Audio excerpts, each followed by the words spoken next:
Tak lelo, lelo lelo ledo.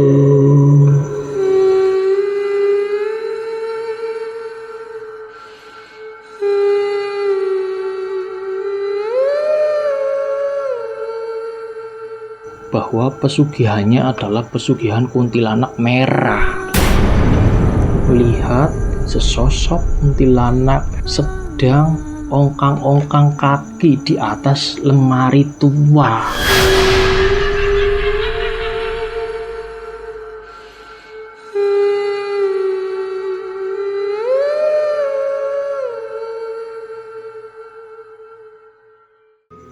Assalamualaikum warahmatullahi wabarakatuh.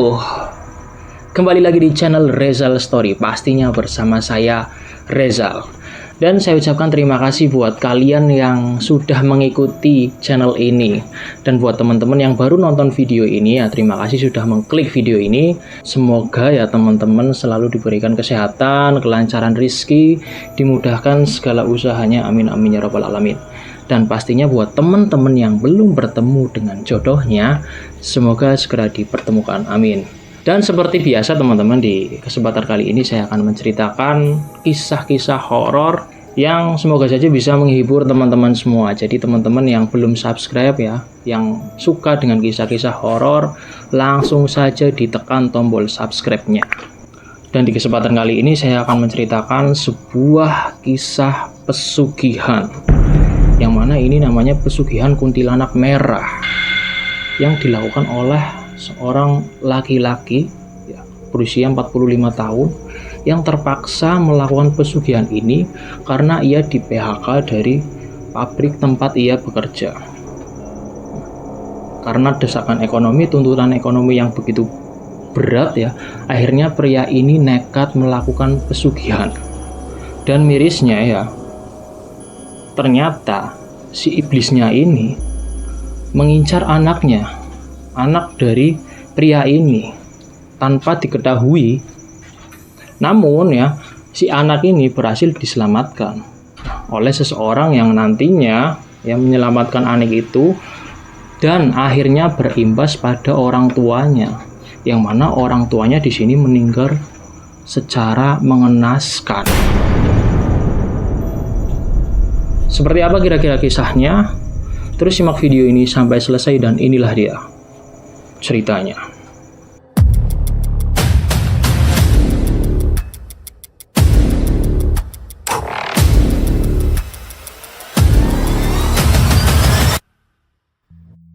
Oke teman-teman, sebelum kita masuk ke ceritanya, di sini nama tokoh dan tempat sudah saya samarkan demi kenyamanan dan keamanan kita bersama. Sebut saja namanya Pak Wito.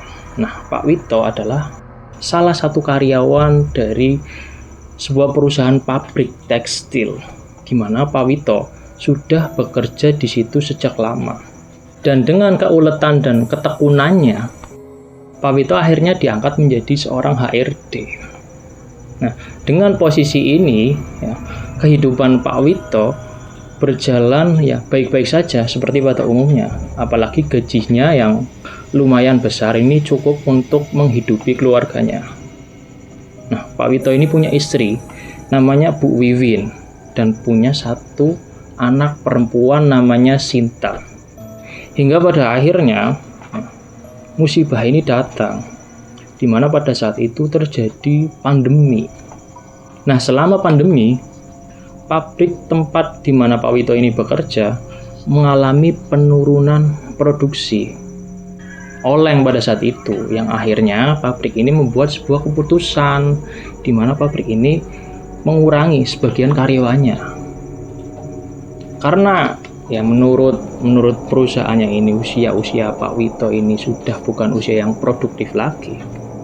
Akhirnya Pak Wito ini terkena pengurangan karyawan, di mana pada saat itu Pak Wito ini dipanggil ke ruangan manajer untuk bertemu dengan manajernya.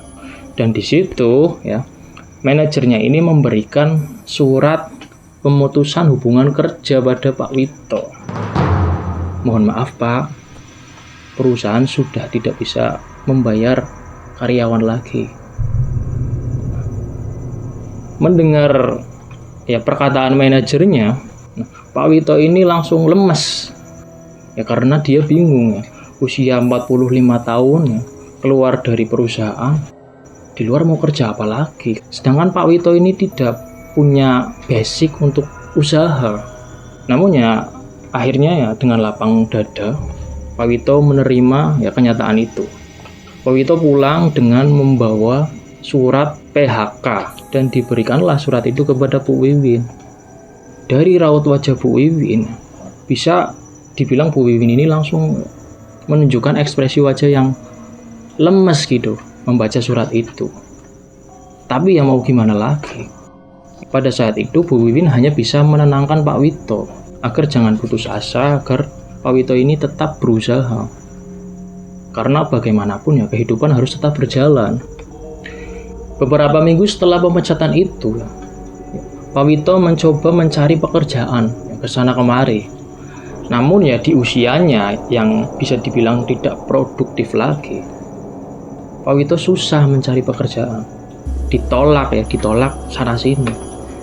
Hingga akhirnya Pak Wito ini teringat bahwa ia masih punya sisa-sisa tabungannya selama ia bekerja di pabrik tekstil. Yang mana di sini Pak Wito itu punya ide untuk membuka usaha warung makan. Akhirnya Pak Wito ini bilang sama Bu Wiwin, "Bu, bagaimana kalau kita buka usaha aja, Bu?" Nah, Bu Wiwin ini bingung. Usaha? Usaha apa, Pak? Nah, gini, Bu. Jadi ibu kan masakannya enak. Bagaimana kalau kita buka usaha warung makan? Nah, akhirnya ya setelah Pak Wito ini berunding bermusyawarah dengan istrinya, akhirnya mereka sepakat untuk membuka usaha warung makan dengan ya, sisa tabungan yang ada. Namun setelah dihitung-hitung, ternyata di sini tabungannya itu kurang untuk menyewa kios, untuk membeli perlengkapan warung. Dan akhirnya Pak Wito ini berinisiatif untuk meminjam uang di bank sebagai modal usaha. Setelah mendapatkan pinjaman dari bank, akhirnya Pak Wito langsung membuka usaha warung makan, di mana tempatnya itu tepat di pinggir jalan utama. Dan ini sangat strategis sekali. Sehingga pada saat warungnya itu pertama kali buka, langsung tuh banyak pelanggan, banyak orang-orang yang berdatangan ke warung Pak Wito. Nah, pada saat itu Pak Wito ini merasa optimis karena ya baru pertama buka langsung diserbu oleh banyak orang. Nah, ini juga idenya Bu Wiwin itu sangat brilian sekali bisa dibilang, dimana Bu Wiwin ini memberi promo yang akhirnya orang-orang tertarik untuk makan di warung itu. Nah, hari demi hari berlalu, bukannya warung ini itu tambah berkembang ya, justru malah makin sepi. Dan di sini Pak Wito merasa heran, hingga ya ia bilang sama istrinya, "Duh, gimana ya Bu, kalau misal tiap hari kita seperti ini, uangnya hanya cukup untuk kebutuhan kita sehari-hari dan untuk belanja bahan-bahan. Itu belum termasuk setoran loh Bu, apalagi kita di sini nyewa kios." Namun di sini Bu Wiwin berusaha ya menguatkan lagi. "Sudahlah Pak, intinya kita harus tetap berjuang Pak. Ya namanya usaha awal ya memang seperti ini." Akhirnya mereka tetap membuka warung itu. Namun hasilnya tetap sama. Warung itu tetap sepi dan bahkan ya ada satu hari di mana tidak ada seorang pun yang datang di warung itu. Dengan kondisi yang seperti ini ya, waduh, kepala Pak Wito itu ya, seperti hampir pecah ya. Akhirnya dia itu duduk di depan warung. Pada saat itu ya, di sore hari Pak Wito duduk di depan warung dan keluarlah tuh Bu Wiwin membawa secangkir kopi sambil duduk di samping Pak Wito. Sembari memberikan kopi kepada Pak Wito, Bu Wiwin ini bilang ke Pak Wito, "Duh Pak, besok cicilan motor sama setoran bank sudah jatuh tempo Pak. Ditambah ini ya, uang sewa kios juga harus segera dibayar. Gimana ya Pak? Nah, mendengar keluhan dari istrinya, Pak Wito hanya menengok saja, menengok sambil menyeruput kopi. Karena pada saat itu Pak Wito tidak punya jawaban. Dia juga bingung sebenarnya dengan keadaan ini. Hingga akhirnya azan maghrib pun berkumandang. Di sini Pak Wito menyuruh Bu Wiwin untuk pulang duluan. Sudah Bu, sana pulang Bu. Biar nanti Bapak yang beres-beres, biar nanti Bapak yang nutup warung. Nah akhirnya Bu Wiwin pulang tuh, berpamitan sama Pak Wito. Nah ketika Pak Wito ini lagi beres-beres ya untuk menutup warungnya, tiba-tiba datang seorang kakek-kakek di situ yang mengatakan bahwa ia pengen makan di situ. Ya karena merasa tidak enak ya, Pak Wito merasa tidak enak, dan Pak Wito juga melihat bahwa kakek ini kelelahan sekali sepertinya. Akhirnya Pak Wito melayani kakek itu. Silahkan kek, mau pakai lauk apa? Nah, melihat lauk yang masih banyak, kakek ini heran. Loh leh, bang udah jam segini kok lauknya masih banyak? Nah, dengan raut wajah yang tidak bersemangat, Pak Wito ini menjawab, iya kayak beberapa bulan ini keadaan warung lagi sepi. Pelanggan semakin kesini semakin hilang. Nah, mendengar perkataan dari Pak Wito, kakek ini merasa simpati. Hingga akhirnya kakek ini menunjuk rendang telur sebagai lauknya. Nah, di situ Pak Wito menyiapkan makanan untuk kakek. Sembari bertanya kepada kakek, minumnya apa kek? Teh hangat aja le. Iya kek, tunggu sebentar ya. Nah akhirnya Pak Wito ini membuat teh hangat, dan diantarkanlah teh hangat itu ke tempat di mana kakek itu makan. Sambil mengantarkan teh, Pak Wito juga menemani kakek itu makan. Saat Pak Wito ini menemani kakek itu makan, ngobrol lah tuh mereka berdua. Awalnya cuma basa-basi, dan pada akhirnya sampailah pada obrolan yang serius, di mana kakek ini membahas warung Pak Wito yang pada saat itu keadaannya sepi. Sebenarnya aku punya cara loh le, biar warungmu jadi rame. Nah, mendengar ucapan itu, Pak Wito langsung penasaran. Hingga Pak Wito ini menanyakan ke kakek-kakek itu, wah serius kek, caranya gimana kek? Dan kakek itu akhirnya menjelaskan kepada Pak Wito bahwa caranya ini termasuk jalan pintas, cara cepat mendapatkan kekayaan yang instan, di mana caranya adalah dengan melakukan pesugihan. Hah? Pesugihan? Pesugihan apa kek? Dan kakek itu bilang sama Pak Wito bahwa pesugihannya adalah pesugihan kuntilanak merah. Nah, mendengar perkataan dari kakek itu, Pak Wito ini terkejut. Pesugihan? Bukankah pesugihan itu jalan yang... Nah, belum sempat Pak Wito ini ngomong, langsung dipotong sama kakek. Si kakek ini, sudah le, itu kan kalau kamu minat. Kalau kamu nggak minat ya nggak apa-apa, aku nggak maksa. Tapi kalau kamu minat, ya, silahkan cari saya. Nama saya itu Mbah Samin, dan saya tinggal di desa seberang. Pokoknya kalau kamu minat, silahkan datang ke desa seberang. Tanya saja sama warga di situ mau ketemu Mbah Samin. Semua warga yang ada di situ, nggak ada yang nggak kenal sama saya. Semua kenal.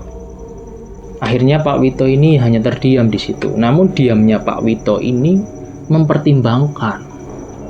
Setelah selesai makan, Mbah Samin ini membayar sama Pak Wito dengan menyodorkan uang 100.000. Dan Pak Wito ini mengambil kembalian. Nah, saat Pak Wito ingin memberikan uang kembalian kepada Mbah Samin itu, ya, Mbah Samin sudah tidak ada di situ. Dia itu sudah pergi. Dan ketika Pak Wito ini keluar dari warung, melihat kanan kiri, di situ Mbah Samin sudah tidak ada. Dan tanpa pikir panjang, akhirnya Pak Wito ini bergegas untuk menutup warungnya. Dan setelah warung itu ditutup, akhirnya Pak Wito pulang. Kembalilah tuh Pak Wito ke rumah. Dan di rumah Pak Wito ini cerita sama istrinya bahwa dia itu tadi bertemu dengan laki-laki tua, dengan kakek-kakek, namanya itu Mbah Sami. Dia itu seperti ini, dia itu menawarkan cara cepat, Bu. Caranya itu pesugihan. Nah, mendengar penuturannya, mendengar cerita dari Pak Wito, Bu Wiwin ini kaget. Hah? Pesugihan? Apa nggak ada cara lain, Pak? Nah, Pak Wito ini menjawab, nah, Bapak juga mikir gitu, Bu. Karena pesugihan kan bertentangan dengan keyakinan kita. Itu kan merupakan jalan yang sesat, Bu.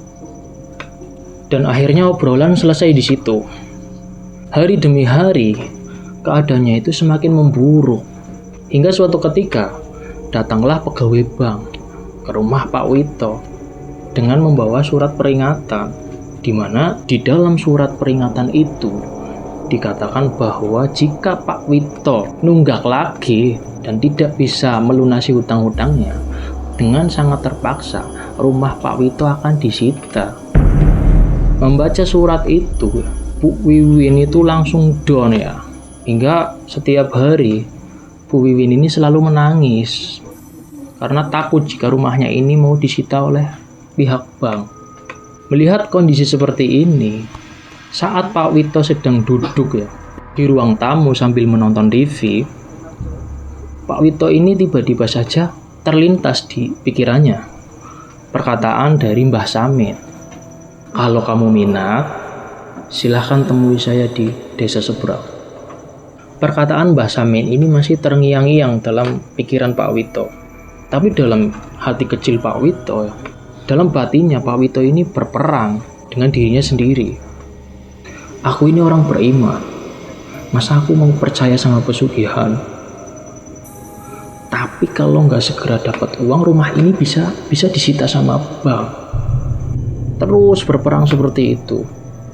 Hingga akhirnya Pak Wito ini ngomong lagi ke Bu Wiwin. Dengan segala pertimbangan dan dengan segala keterpaksaan, akhirnya mereka berdua itu memilih jalan cepat pesugihan itu.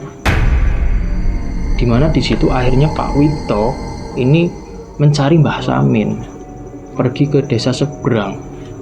Akhirnya Pak Wito ini langsung mendatangi rumah Mbah Samin. Dan ketika Pak Wito ini bertemu dengan Mbah Samin, Mbah Samin langsung menyambutnya dengan senyuman. Akhirnya kamu datang juga, Le. Nah, karena Mbah Samin ini sudah tahu niat dari kedatangan Pak Wito, akhirnya Mbah Samin ini menjelaskan tentang pesugihan kuntilanak kepada Pak Wito.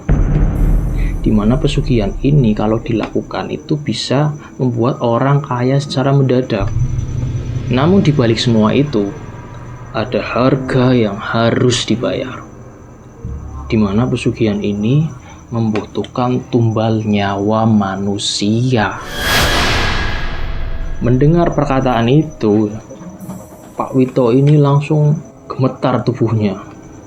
Apa nggak ada cara lain, Mbah, selain tumbal nyawa manusia? Di situ Mbah Samin hanya tersenyum dengan penuh misteri kepada Pak Wito sambil menggelengkan kepalanya. Dan di situ juga Mbah Samin mengatakan, bukan hanya darah manusia, Le, namun darah yang dibutuhkan di sini adalah darah dari anak perawan. Waduh, di situ ya Pak Wito ini jadi makin bingung ya, makin panik ya. Akhirnya dengan segala keterpaksaan dan dengan penuh pertimbangan, Pak Wito menyanggupi syarat yang diberikan oleh Mbah Samin. Dan tidak membutuhkan waktu lama, di situ Pak Wito langsung melakukan akad sama Mbah Samin, di mana Pak Wito ini berjabat tangan dengan Mbah Samin. Dan dengan memejamkan mata, Mbah Samin ini membacakan mantra. Yang mantra itu adalah sebagai tanda di mana Pak Wito ini sudah menyetujui persyaratan yang sudah diberikan oleh Mbah Samin dan sudah siap akan segala konsekuensi yang akan diterima oleh Pak Wito. Setelah akad selesai, Mbah Samin itu langsung berkata sama Pak Wito, "Sudah Le, gak usah khawatir. Nanti besok kalau warungmu gak ramai, kamu datang lagi ke rumah saya. Kamu ludahi muka saya." Akhirnya Pak Wito ini kembali pulang ke rumah dan menceritakan kepada istrinya bahwa dia sudah melakukan perjanjian itu. Dia sudah melakukan pesugihan itu. Mendengar cerita dari Pak Wito, Bu Wiwin menangis. Karena Bu Wiwin tahu bahwa cara yang mereka lakukan itu bertentangan dengan keyakinan mereka. Cara yang ia gunakan adalah jalan menuju kesesatan. Tapi mau gimana lagi? Keadaannya sudah mendesak. Rumahnya mau disita bank. Singkat cerita, esok pun tiba. Dan di situ benar saja, warung Bu Wiwin langsung ramai dengan pengunjung. Langsung ramai dengan para pembeli. Orang-orang mulai berdatangan di situ. Dan di situ Pak Wito langsung percaya bahwa pesugihan yang diberikan oleh Mbah Samin kepada Pak Wito ini langsung manjur, terbukti. Hari demi hari berlalu. Warung Pak Wito setiap hari itu selalu ramai, selalu dipenuhi oleh orang-orang. Hingga Pak Wito mulai membereskan masalahnya satu persatu.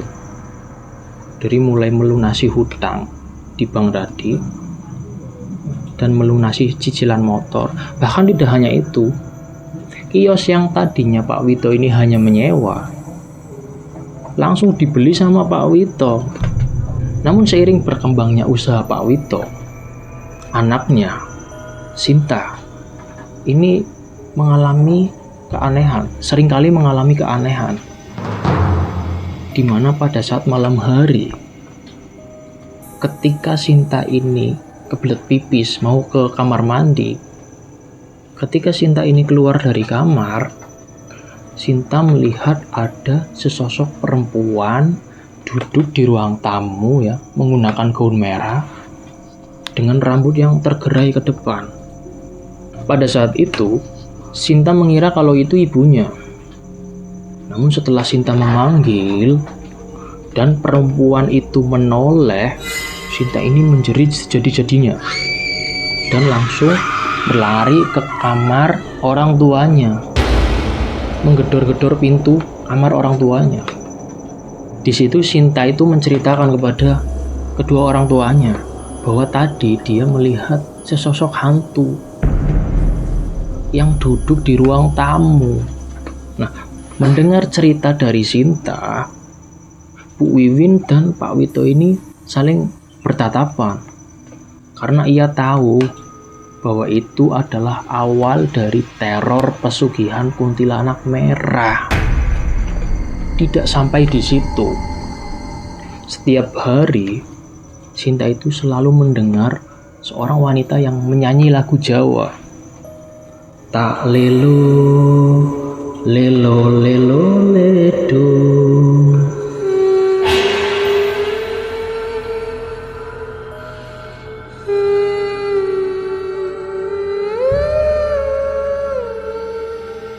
Setiap hari, setiap malam Sinta selalu mendengar lagu itu. Dan Sinta tahu bahwa itu bukan suara ibunya. Dan Sinta juga mendengar wanita itu tertawa cekikikan. Nah, di saat Sinta mendengar suara-suara itu, Sinta langsung menutup kupingnya dengan menggunakan bantal. Tapi ketika Sinta ini bercerita dengan kedua orang tuanya, kedua orang tuanya ini selalu menepis cerita dari Sinta dan mengatakan kepada Sinta, "Kamu sih sukanya nonton konten-konten horor. Jadi pikiran kamu seperti itu. Selalu apa saja yang kamu alami itu selalu dikaitkan dengan hal-hal horor." Yang mendengar jawaban dari ibunya, Sinta hanya terdiam Keanehan ini itu berlanjut ketika Sinta itu sedang berada di sekolah. Saat Sinta ini pergi ke kantin, ya, saat Sinta sedang berhadapan dengan penjual di kantin itu, namanya itu Bi Imas. Bi Imas itu tiba-tiba menatap Sinta ya, sambil menangis. Dan Bi Imas itu mengatakan kepada Sinta, hati-hati ya Nduk, kamu kalau kemana-mana, kalau mau apa-apa, jangan lupa baca doa ya. Nah, mendengar perkataan dari Bi Imas, Sinta ini bingung, kaget. Nah, mendengar perkataan dari Bi Imas, Sinta ini bingung. Kenapa kok Bi Imas mengatakan hal seperti itu? Nah, belum sempat Sinta menanyakan kepada Bi Imas, tiba-tiba bel masuk berbunyi, yang akhirnya Sinta itu kembali masuk ke kelas. Nah, saat berada di dalam kelas, si Sinta ini bercerita dengan sahabatnya, namanya itu Fahri, bahwa ya setiap malam dia selalu mendengar suara itu tadi, lagu-lagu Jawa dan suara perempuan tertawa dengan suara yang melengking. Mendengar cerita dari Sinta, akhirnya si Fahri ini mengajak Sinta untuk ke rumahnya, karena kebetulan bapaknya si Fahri ini adalah seorang ustadz. Ayo Sin, nanti pulang kamu ke rumahku, biar nanti kamu ketemu bapakku, siapa tahu bapakku itu bisa bantu kamu. Akhirnya Sinta itu pulang sama Fahri, pulang ke rumah Fahri. Dan ketika sampai di rumah Fahri, ketika Sinta ini bertatapan dengan bapaknya Fahri itu seakan-akan sudah tahu apa yang sedang dialami oleh Sinta. Kalau Sinta itu sedang diincar oleh makhluk halus, makhluk tak kasat mata, yang ingin menjadikannya itu tumbal. Tapi di situ ya, bapaknya Fahri itu tidak mengatakan hal itu kepada Sinta. Ia hanya mempersilahkan Sinta untuk duduk. Ketika Sinta ini duduk, bapaknya Fahri ini tiba-tiba langsung masuk ke dalam rumah. Dan ketika keluar, bapaknya Fahri ini memberikan segelas air putih kepada Sinta untuk diminum. Tidak hanya itu, bapaknya Fahri ini memberikan kalung kepada Sinta. Ini Dok, kalung ini dipakai ya, supaya kamu itu ada yang jagain. Tujuannya menurut ayahnya Fahri itu supaya di rumah itu Sinta itu tidak diteror lagi oleh makhluk ya kuntilanak merah ini. Dan benar saja ketika Sinta ini memakai kalung itu ya, dan ketika Sinta ini berada di dalam rumah, Sinta tidak mendapatkan teror lagi. Suasananya kembali aman, karena ternyata kalung yang diberikan oleh bapaknya Fahri ini ternyata di dalamnya ada ayat-ayat suci. Namun ya kejadian itu berbalik menyerang ayahnya, di mana pada saat itu ayahnya itu mengalami sakit perut yang tidak wajar. Perutnya itu seperti ditusuk-tusuk, sehingga ayahnya Sinta itu menjerit kesakitan, yang akhirnya Pak Wito ini dibawa ke rumah sakit.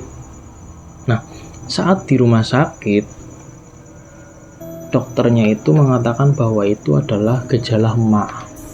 Mungkin karena Pak Wito ini suka telat makan. Namun ya kejadian itu, ya anehnya kejadian itu terjadi setiap malam saja. Siangnya itu Pak Wito tidak pernah merasakan sakit perut. Hingga ada suatu momen di mana pada malam hari perut Pak Wito ini membesar seperti orang yang sedang hamil. Sambil kesakitan ya Pak Wito ini memegangi perutnya. Karena hal itu terjadi setiap malam, akhirnya membuat fisik Pak Wito ini berubah.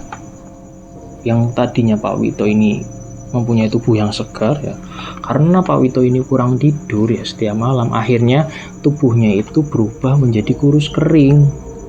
Nah, matanya juga cekung karena kurang tidur. Hingga puncaknya sakit Pak Wito ini semakin parah, dimana pada malam itu perutnya semakin membesar dan ia merasa kesakitan ya. Ia menjerit-jerit, ia teriak-teriak. Dan di situ juga Pak Wito merasa bahwa dirinya itu seperti ada yang mencekik. Dia sesak nafas ya. Melihat kejadian seperti ini, Bu Wiwin dan Sinta itu panik. Nah, akhirnya di situ Sinta itu teringat sama ayahnya si Fahri. Akhirnya Sinta ini menelpon Fahri, ya, berniat untuk meminta tolong sama ayahnya si Fahri ini. Nah, mendengar cerita dari Sinta, ayahnya Fahri itu langsung bergegas pergi ke rumah Sinta. Jarak antara rumah Fahri dan Sinta ini lumayan jauh, membutuhkan waktu sekitar 30 menit. Pada saat itu, kondisi Pak Wito ini semakin parah, di mana perutnya itu semakin membesar dan nafasnya itu sudah ya tersengal-sengal. Hingga akhirnya belum sempat ayahnya Fahri itu datang, Pak Wito ini sudah meninggal dengan kondisi yang sangat mengenaskan. Di mana pada saat itu kondisinya adalah lidahnya menjulur dan matanya terbelalak. Melihat kondisi seperti itu, Sinta dan Bu Wiwin hanya bisa memeluk ya jasad Pak Wito sambil menangis. Nah, ketika ayahnya Fahri itu sampai, dia langsung masuk. Dan ketika melihat jasad Pak Wito, ayahnya Fahri itu langsung terkejut. Nah, di situ Sinta itu bertanya sama ayahnya Fahri, "Kenapa kok ayah saya seperti ini? Apa yang sebenarnya terjadi dengan ayah saya?" Di situ akhirnya ayahnya Fahri menjelaskan kepada Sinta, di mana itu adalah ulah dari ayahnya sendiri yang telah melakukan perjanjian dengan iblis. Wah, ketika Sinta mendengar itu ya, dia menangis sejadi-jadinya. Melihat Sinta ini menangis, Bu Wiwin langsung memeluk Sinta dan meminta maaf kepada Sinta. "Maafkan ibu ya nak. Ibu yang telah memilih jalan sesat ini. Ibu yang membuat bapakmu jadi seperti itu nak." Mendengar perkataan dari ibunya, Sinta langsung menatap tajam ibunya. "Sebenarnya apa yang terjadi, Bu? Kenapa semua bisa seperti ini?" Nah, di situ akhirnya Bu Wiwin ini menjelaskan kepada Sinta dan di depan ayahnya Fahri bahwa dia telah melakukan ritual pesugihan kuntilanak merah. Mendengar pengakuan Bu Wiwin, wah, di situ ayahnya Fahri itu langsung geleng-geleng, langsung istighfar, "Astagfirullah, Bu Wiwin, kok bisa sampean melakukan cara ini? Kok bisa sampean tersesat, Bu?" Dengan segala penyesalan, Bu Wiwin ini minta tolong ke ayahnya Fahri agar perjanjiannya itu dilepas, agar teror dari kuntilanak itu berhenti.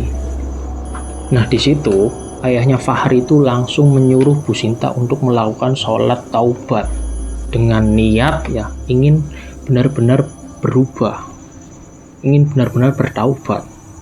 Nah, saat Bu Wiwin ini sedang melakukan sholat taubat, di sini ayahnya Fahri itu membersihkan aura-aura negatif yang ada di rumahnya Bu Wiwin dan mencoba memagari rumah itu ya dengan ayat-ayat suci. Saat ayahnya Fahri ini sedang melantunkan ayat-ayat suci, tiba-tiba terdengar dari belakang seperti orang yang melemparkan batu ke arah pintu. Mendengar suara itu, akhirnya ayahnya Fahri ini langsung menuju ke ruang belakang. Nah, di situ ayahnya Fahri terkejut melihat sesosok kuntilanak sedang ongkang-ongkang kaki di atas lemari tua. Di situ ayahnya Fahri langsung membacakan doa yang membuat kuntilanak itu pergi dan meninggalkan suara tawa yang begitu melengking dan menyeramkan.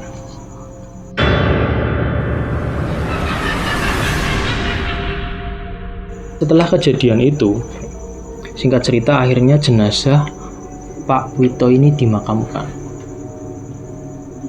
Dan saat dimakamkan, ini banyak suara-suara sumbang dari tetangga Dia membicarakan keadaan Pak Wito yang begitu mengenaskan, di mana pada saat itu ya, matanya itu tidak bisa ditutup dan mulutnya pun masih terbuka dengan lidah yang menjulur. Hal ini ya memancing rasa penasaran warga hingga akhirnya menjadi perbincangan, dan warga pun mengira bahwa semua yang dialami oleh Pak Wito adalah akibat dari pesugihan. Tidak sampai di situ. Setelah kepergian Pak Wito, kondisi kejiwaan Bu Wiwin semakin hari itu semakin menurun. Hingga Sinta itu kerap kali mendapati Bu Wiwin itu ngomong sendiri, tertawa cekikikan ya, dengan tatapan kosong. Hingga di akhir cerita, akhirnya Bu Wiwin ini menjadi gila. Sekian cerita horor pada kesempatan kali ini. Dan buat kalian yang punya pengalaman atau punya kisah-kisah horor, silahkan bisa ditulis di kolom komentar. Dan saya ingatkan sekali lagi buat kalian yang belum subscribe channel ini, silahkan klik tekan tombol subscribe-nya supaya channel ini bisa berkembang dan bisa menemani hari-hari kalian dengan kisah-kisah horor yang menyeramkan. Saya Rezal dan sampai jumpa di video selanjutnya.